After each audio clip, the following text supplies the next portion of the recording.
C'est du plaisir tous les jours. On va pas au travail, on va faire notre devoir du jour, mais c'est vrai qu'être dehors de bonne heure ou en journée, on est tranquille, on entend les oiseaux, il y a un monde à côté de nous et on en profite tous les jours.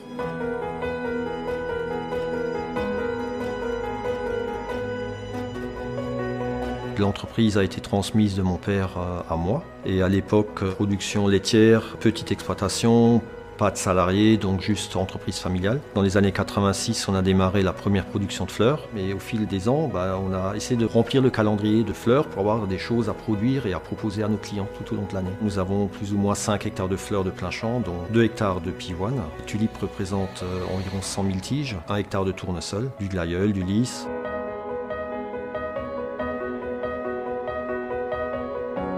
Toutes les fleurs sont cueillies à la main.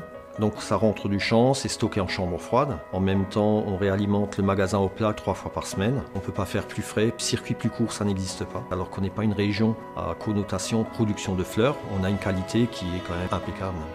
Alors au plat est, j'ose le dire, génial parce que c'est de la remise directe. Je viens livrer 3 fois par semaine, mais pendant 5 jours d'affilée, mes produits sont en vente tous les jours. Production très diversifiée, bien sûr, nous avons des céréales à la paille. La quasi-totalité est transformée en farine. Nous produisons 4 hectares de colza qui sont entièrement transformés en huile de colza. Je suis un amoureux des arbres, depuis 2006, je me suis mis à planter des noyers.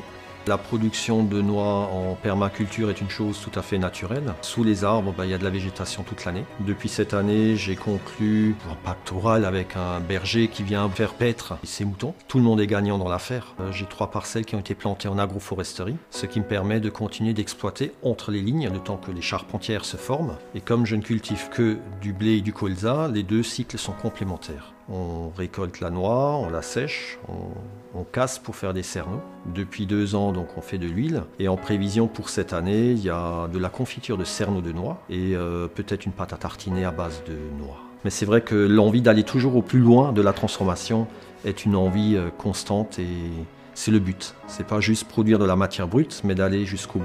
Transformer et ramener au client final.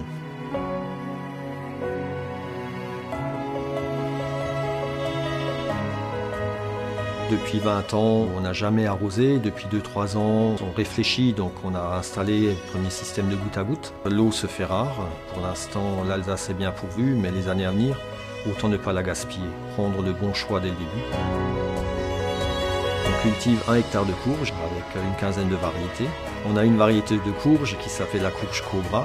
Et au printemps, on va les transformer en nichoirs. Les oiseaux nous rendent bien des services. Toutes les choses qu'ils vont attraper, ce sera moins d'insecticides à mettre en place et à polluer la terre.